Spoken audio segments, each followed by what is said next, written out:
2010 assault case has been reopened and is now being investigated as a homicide. What we know about the people responsible. And who one man is blaming for damaging his house. What Call 11 for Action is doing to hold the company accountable. And we are tracking sunshine to start off the weekend. We're going to be up in the mid-70s for your Friday, plus the chances of seeing the northern lights coming up in my full forecast. Kaylee?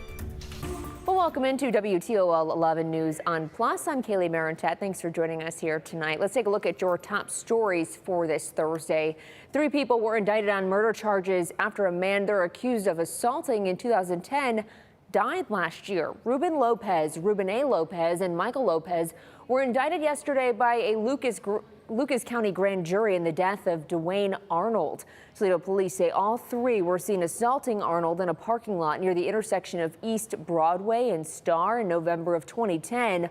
All 3 were initially charged with felonious assault, but the case was dismissed. The victim ended up dying from his injuries last year. His death was ruled a homicide. A Toledo civil rights activist who was convicted of wire fraud and money laundering was sentenced to prison today. Sir Major Page will spend 42 months behind bars. He was arrested in 2020 for fraudulently using a Black Lives Matter nonprofit organization by ways of misrepresentation and defrauding donors. According to the FBI, Page spent more than $200,000 on personal items with no identifiable purchases or expenditures for social or racial injustice. A lawsuit between the former CEO of Block Communications and Block Communications Incorporated has been settled. Block Communications officials say, quote, "Its shareholder dispute regarding the ongoing exploration of strategic alternatives has been resolved." The release indicates Alan Block will return to the role as CEO. The pending litigation in Ohio has been dismissed. The lawsuit filed this year argued Alan Block was unlawfully and inappropriately removed from his spot as CEO.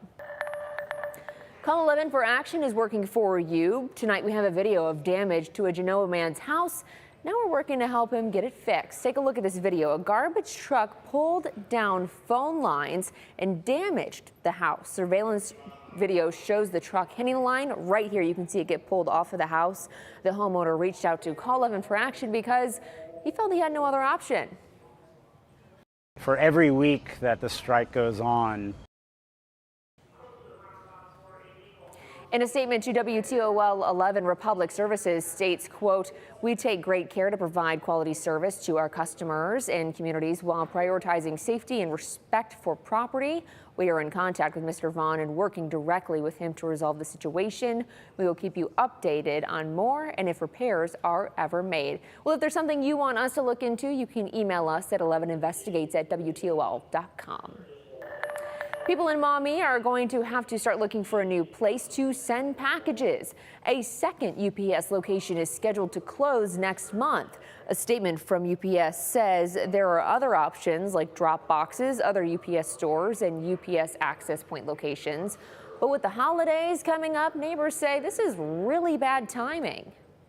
I don't know. I'll have to look at my options. Amazon's becoming very specific now on what you can and can't do and what they will charge and not charge for. It's frustrating because at Christmas time when you're mailing packages and so forth, the holidays are coming up, birthdays, there's not going to be another one close by. The UPS hub in Maumee is not going to close, just the customer center. A Wood County grand jury indicted a man accused of leading state troopers on a high-speed chase. According to court documents, 39-year-old Jose Salomon Jimenez was indicted on charges of failure to comply with an order from a police officer and operating a vehicle under the influence. This after he allegedly engaged in a high-speed chase through Maumee last month. Ohio State Highway Patrol dashcam footage shows the suspect fleeing from a trooper. Maumee police shared this video of the driver being chased down the Anthony Wayne Trail. Salomon Jimenez was arrested after crashing his vehicle into the Maumee Mayor Jim McDonald's truck. McDonald used to be an officer and as well as the chief of police in Maumee and jumped into action to help with the stop.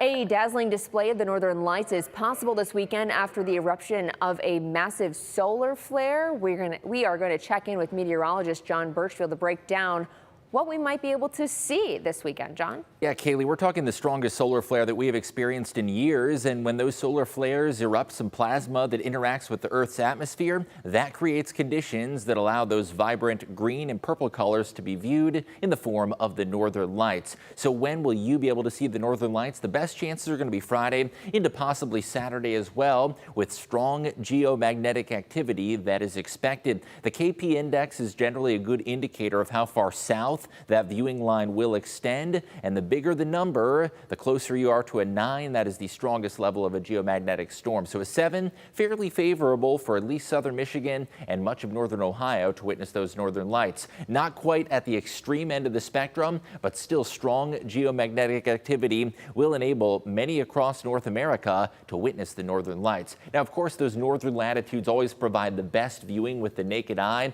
That pink color stretching down through the UP and northern Michigan indicates where viewing conditions will be optimal. Now, further to the south, and that includes our viewing area, including southern Michigan and northern Ohio, it may be a bit more faint, especially tonight, but Friday and Saturday, you're going to be able to see the northern lights. Especially, your best bet is going to be holding up that camera app on your phone, and that often provides a more colorful and vibrant display than simply with the naked eye. Now, if this does materialize, folks even close to southern Ohio could potentially see the northern lights display through the lens of the camera. What about viewing conditions? Well, it is going to be clear tonight. However, tomorrow there's going to be a weak cold front that moves on through. It will bring a few clouds, but those clouds quickly dissipate, and by Friday evening, we are looking at clearing skies. So Friday night and Saturday night, both nearly ideal viewing conditions with those clear skies. Be sure to send your photos on the WTOL 11 weather app, and we'll keep you updated on that forecast, as well as how strong that geomagnetic activity is expected to be. Kaylee?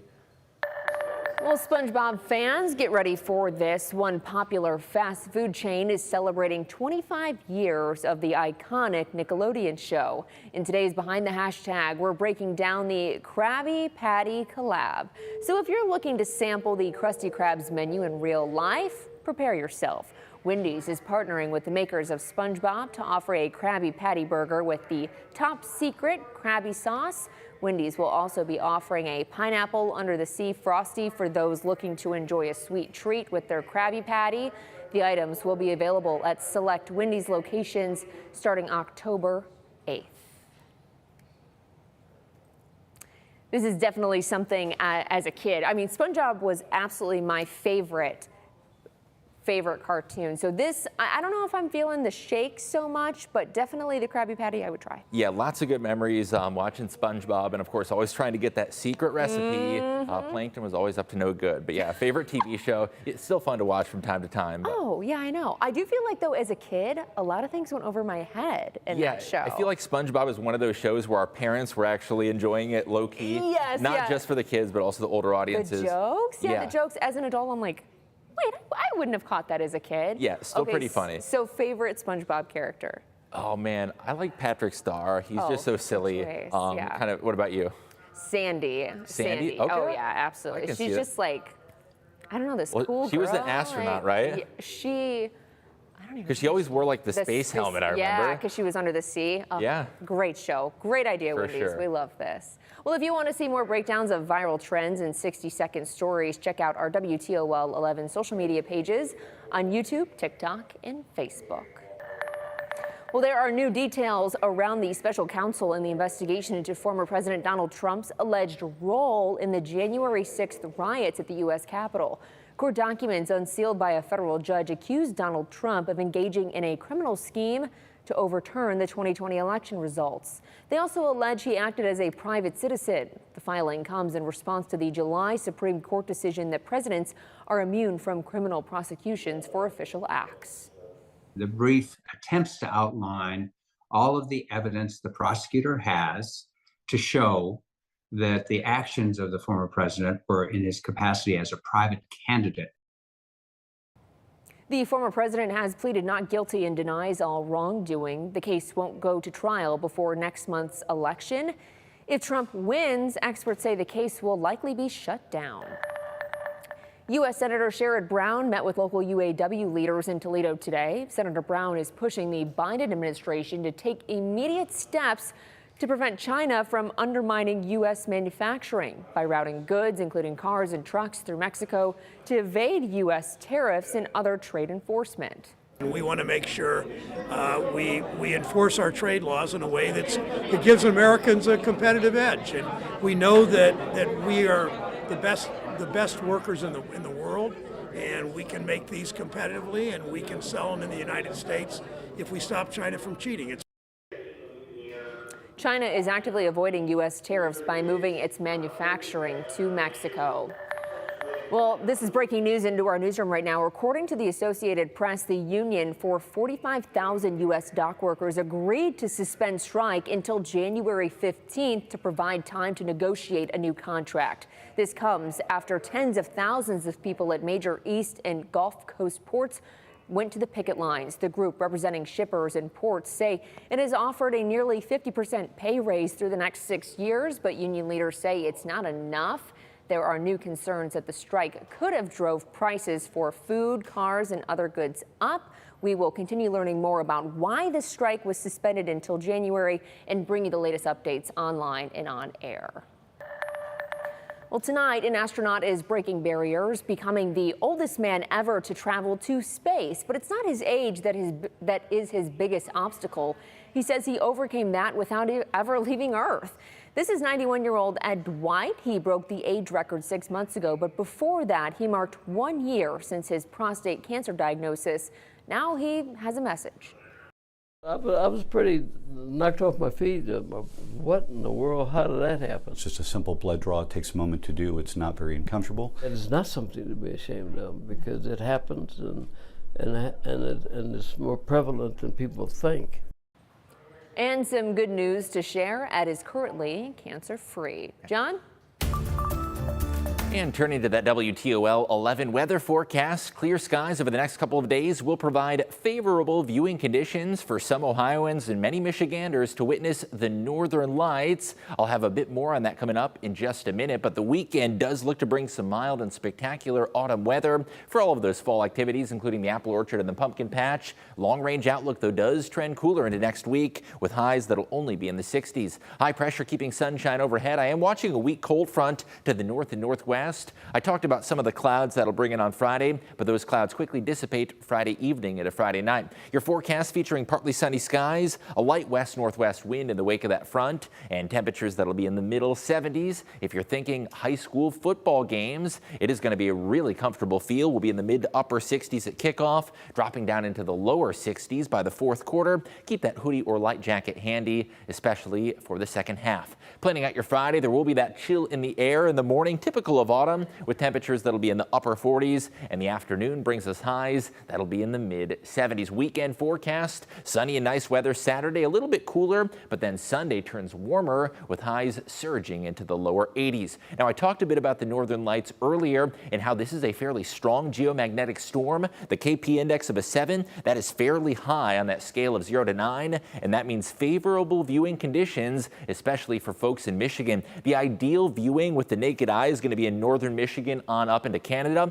However, some Ohioans and Michiganders will still be able to witness this, especially low on the horizon. Your best viewing comes Friday night and Saturday night, but even late Thursday night, there could be some faint aurora on the horizon. There's even going to be a chance far into southern Ohio, although folks down there may need to use the camera app on the phone to really have ideal viewing conditions. In addition to looking up at the stars, we have our eyes on the leaf peeping forecast because we are approaching the peak of fall foliage. Right now, seeing patchy color, we are about 1 to 2 weeks away from the peak of autumn color. Typically that occurs in the 2nd to 3rd week of October, at least in north